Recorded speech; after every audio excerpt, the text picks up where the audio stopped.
Israel ഇനി യുദ്ധത്തിൽ എന്ത് സ്ട്രാറ്റജികളാണ് നടപ്പിലാക്കാൻ പോകുന്നത് എന്നതാണ് നമ്മൾ പരിശോധിക്കാൻ വേണ്ടി പോകുന്നത്.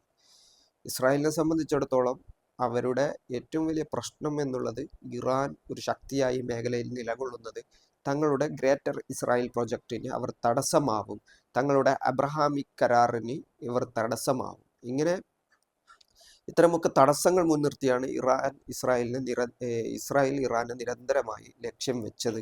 അതുകൂടാതെ ഈ പ്രതിരോധ പ്രസ്ഥാനങ്ങൾക്ക് ഹമാസ് ആയാലും ഇസ്ലാമിക് ജിഹാദ് ആയാലും ഹിസ്ബുള്ള ആയാലും ഈ ഖത്തീബ് ഹിസ്ബുള്ള അല്ലെങ്കിൽ യമനിലെ അൻസാറുള്ള ഇവർക്കൊക്കെ ഇറാൻ കൊടുക്കുന്ന പിന്തുണയൊക്കെയാണ് ഇസ്രായേലിനെ ഇത്തരം നയങ്ങളിലേക്ക് അല്ലെങ്കിൽ ഇത്തരം ഒരു ആക്രമണങ്ങളിലേക്ക് പ്രേരിപ്പിച്ചത്. പ്രത്യേകിച്ചും അറബ് രാജ്യങ്ങളുമായി നല്ല ബന്ധത്തിലാവുന്നതും അവിടെ UAEയും ബഹ്റൈനും അടക്കം എംബസികൾ സ്ഥാപിച്ചു. തുടർന്ന് അവരുമായിട്ടുള്ള നയതന്ത്ര ബന്ധത്തിൽ ഏർപ്പെടാൻ സാധിച്ചു. അവിടെ ബിസിനസ് അല്ലെങ്കിൽ ഇവരുടെ ഔദ്യോഗികമായിട്ടുള്ള ബന്ധങ്ങൾ സ്ഥാപിതമായി. ഇനി മറ്റ് അറേബ്യൻ രാജ്യങ്ങളിലൊക്കെ ഇത് ഉണ്ടാക്കാൻ പോവുകയാണ്. ഇങ്ങനെയുള്ള പല കാര്യങ്ങൾ നിലനിൽക്കുന്ന ഒരു പശ്ചാത്തലത്തിലാണ് ഇറാൻ അതിന് തടസ്സമായി നിൽക്കുന്നതും ഇറാനെ ലക്ഷ്യം വെച്ചുകൊണ്ട് ഇസ്രായേൽ പ്രവർത്തിക്കുന്നതും. ഇപ്പോൾ ഇന്ന് ഇസ്രായേൽ ചെയ്തിരിക്കുന്നത് നിരന്തരമായ ആക്രമണം ബൈറൂത്തിനെ കേന്ദ്രീകരിച്ച് ലെബനനെ കേന്ദ്രീകരിച്ച് നടത്തിക്കൊണ്ടിരിക്കുകയാണ്. തെക്കൻ മേഖലകളിലുള്ള അതിർത്തി മേഖലകളിൽ നിന്നും ലെബനൻ സൈന്യം പിന്മാറുകയാണ്. അവിടെ ഇസ്രായേൽ അധിനിവേശം തുടരുകയാണ്.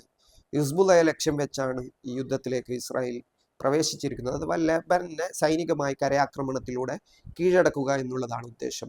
അപ്പോൾ സ്വാഭാവികമായിട്ടും ഹിസ്ബുള്ള അവിടെ പ്രതിരോധിക്കാൻ ശ്രമിക്കും എന്നുള്ളതാണ്. ഹിസ്ബുള്ള അത്തരം പ്രതിരോധ പ്രവർത്തനങ്ങൾ നടത്തിയിട്ടുണ്ട്. മെർക്കോവ ടാങ്കുകളെ ലക്ഷ്യമാക്കിക്കൊണ്ട് അവരുടെ ആക്രമണങ്ങൾ നടക്കുന്നുണ്ട്. മെർക്കോവ ടാങ്കുകൾ തകർത്ത വിവരങ്ങളൊക്കെ ലഭിക്കുന്നുണ്ട്. എങ്കിലും ബൈറൂത്തിലും തെക്കൻ ലെബനനിലെ പ്രധാനപ്പെട്ട മേഖലകളിലുമൊക്കെ നിരന്തരമായ വ്യോമാക്രമണങ്ങൾ നടത്തുകയും ഒരുപാട് സിവിലിയൻസ് കൊല്ലപ്പെടുകയും ചെയ്യുന്ന സാഹചര്യമുണ്ട്. ലെബനൻ സർക്കാർ ഇസ്രായേലുമായിട്ട് ഒരു സംഘർഷങ്ങൾക്ക് താല്പര്യമില്ല. ഹിസ്ബുള്ളയും സംഘർഷങ്ങൾ നടത്തരുത് എന്നുള്ള ഒരു നയനിലപാടൊക്കെ പറയുന്നതായിട്ട് കേൾക്കുന്നുണ്ട്. എങ്കിലും ഹിസ്ബുള്ളയെ സംബന്ധിച്ചിടത്തോളം അവർക്ക് ഇത് അസാധ്യമായ കാര്യമാണ്.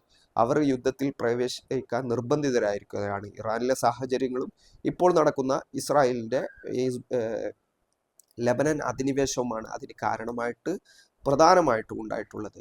ഈ ചെറുത്തുനിൽപ്പ് പ്രസ്ഥാനങ്ങളെ സംബന്ധിച്ചിടത്തോളം ഹിസ്ബുള്ളയായാലും ഹൂത്തികളായാലും കഴിഞ്ഞ ഈ ഗസ യുദ്ധത്തിന്റെ പശ്ചാത്തലത്തിൽ ഗസയിലുള്ള ഇസ്രായേലിന്റെ അധിനിവേശങ്ങളുടെ പശ്ചാത്തലത്തിൽ അവരും ആ യുദ്ധത്തിൽ പങ്കാളികളായവരാണ്. പ്രത്യേകിച്ചും ഹിസ്ബുള്ള എന്നുള്ളത് നിരന്തരമായിട്ട് ഇസ്രായേലുമായിട്ട് ഏറ്റുമുട്ടുകയും അവർക്ക് വലിയ ക്ഷീണം സംഭവിച്ച ഒരു യുദ്ധമാണ് കഴിഞ്ഞ ഗസയിലുണ്ടായ അധിനിവേശവും തുടർന്ന് ലെബനനിലെ ഹിസ്ബുള്ളയുമായിട്ട് ഇസ്രായേൽ നടത്തിയ യുദ്ധവും ഒക്കെ.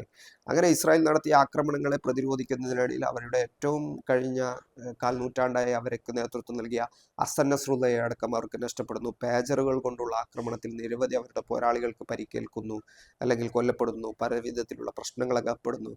പിന്നീടും ഇസ്രായേൽ നിരന്തരമായ ആക്രമണങ്ങൾ നടത്തിയപ്പോൾ പോലും ഹിസ്ബുള്ള അവിടെ നിശബ്ദമായിരുന്നു. കാരണം അവരുടെ സൈനിക മിലിറ്റന്റ് സംവിധാനങ്ങൾ പ്രവർത്തിക്കാൻ ഉതകുന്ന രീതിയിൽ അതിനെ വീണ്ടും ശക്തിപ്പെടുത്താൻ ഉതകുന്ന രീതിയിലുള്ള കാര്യങ്ങൾ അവർക്ക് പലപ്പോഴും ചെയ്യാൻ സാധിച്ചിട്ടുണ്ടാകില്ല. അതായിരിക്കാം ഇതിനുള്ള കാരണം. പക്ഷെ ഇപ്പോൾ അന്തിമമായിട്ട് ഈ ലെബനനിലേക്കുള്ള ഇസ്രായേൽ അധിനിവേശം തുടരുന്ന പശ്ചാത്തലത്തിൽ പ്രത്യേകിച്ചും അവരുടെ ഏറ്റവും പ്രധാനപ്പെട്ട ഭാഗമായിരുന്ന ഇറാനിലെ ഏറ്റവും പരമമായ ആത്മീയ നേതാവിനെ ഇവർ കൊലപ്പെടുത്തിയിരിക്കുകയാണ്. അയത്തുള്ള അലി ഖൊമേനി എന്നുള്ളത് അവരുടെ പരമപ്രധാനമായ നേതാവാണ്. അപ്പോൾ അങ്ങനെയുള്ള പശ്ചാത്തലത്തിൽ അവർക്കും ഇനി അന്തിമമായ യുദ്ധം എന്നുള്ളതിനൊക്കെ ഇതിനെ കാണേണ്ടി വരും. അങ്ങനെ അവർ യുദ്ധത്തിൽ നിർബന്ധിതാവസ്ഥയിൽ പ്രവേശിച്ചിരിക്കുന്ന സാഹചര്യമാണുള്ളത്. ഇപ്പോൾ ഇസ്രായേലിനെ ലക്ഷ്യമാക്കി റോക്കറ്റുകൾ പാഞ്ഞു തുടങ്ങിയിരിക്കുന്നു എന്നുള്ളതാണ്. ഹിസ്ബുള്ളയുടെ റോക്കറ്റുകൾ പാഞ്ഞു തുടങ്ങി. പക്ഷേ ഒരു ശക്തമായ കഴിഞ്ഞ ഗസയിൽ നടത്തിയതുപോലെയുള്ള സമയത്ത് നടത്തിയതുപോലെയുള്ള പ്രത്യാക്രമണങ്ങൾ ഇപ്രാവശ്യം ഹിസ്ബുള്ളയുടെ ഭാഗത്തു നിന്നുണ്ടാവില്ല. ഒന്നാമത്തെ കാരണം ഇറാൻ ഓൾറെഡി ഒരു ഭാഗത്ത് ഇസ്രായേലുമായിട്ട് യുദ്ധത്തിലാണ്. അവർ ആക്രമണം നടത്തുന്നുണ്ട്. അതുകൊണ്ട് തന്നെ തങ്ങളുടെ ശക്തി മുഴുവനായിട്ട് പ്രയോഗിക്കേണ്ട ഒരു വ്യോമാക്രമണം നടത്തേണ്ട ഒരു സാഹചര്യമില്ല. പക്ഷേ ഈ കരയാക്രമണം നേർക്കുനേരെയുള്ള യുദ്ധത്തിലേക്ക് ഏർപ്പെടുന്ന സമയത്ത് അതിന് നിർബന്ധമായിട്ട് നേരിടേണ്ടി വരും. ആ സമയത്ത് സ്വാഭാവികമായിട്ട് അതിനോടൊപ്പം വ്യോമാക്രമണങ്ങൾ നടത്തേണ്ടി വരും. ഇങ്ങനെയാണ് ഇവിടെയുള്ള കാര്യങ്ങൾ സംഭവിക്കുന്നത്. അപ്പോൾ ഇസ്രായേൽ ഒരു ഭാഗത്ത് ലെബനനെ ലക്ഷ്യമാക്കിക്കൊണ്ട് കരയാക്രമണം തുടങ്ങിയിരിക്കുകയാണ് എന്നുള്ളതാണ് പ്രധാനപ്പെട്ട വസ്തുത.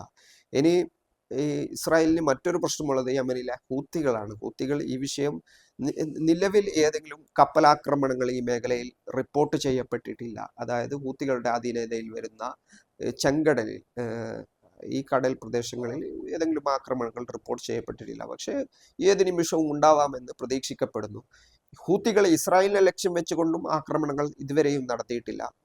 ഇറാൻ നടത്തുമ്പോഴും ഹൂത്തികൾ തൽക്കാലത്തേക്ക് ആക്രമണങ്ങൾ നടത്തുന്നില്ല എന്നുള്ളത് ഒരു യാഥാർത്ഥ്യമാണ്. എങ്കിൽ പോലും ഹിസ്ബുള്ളയും ഇറാഖിലെ റെസിസ്റ്റൻസ് ഗ്രൂപ്പുകളും യുദ്ധമുഖത്ത് സജീവമാണ് എന്നുള്ളതാണ്.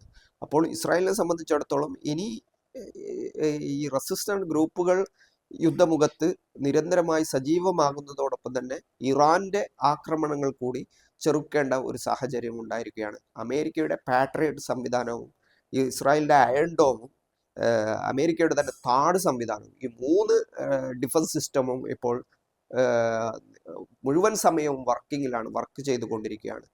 ഈ ആക്രമണങ്ങൾ നീണ്ടു നിൽക്കുന്ന ഒരു ഘട്ടത്തിലേക്ക് എത്തിയാൽ ഈ ഡിഫൻസ് സിസ്റ്റം പിന്നീട് അതിൻ്റെ ഉപയോഗത കൂടുന്നതോടൊപ്പം തന്നെ ഡിഫൻസ് സിസ്റ്റമിൻ്റെ ശക്തി കുറഞ്ഞു വരികയും ചെയ്യുന്ന ഒരു സാഹചര്യം ഉണ്ടായാൽ അത് ഇസ്രായേലിനെ സംബന്ധിച്ചിടത്തോളം വലിയ ഭീഷണികൾ നേരിടും.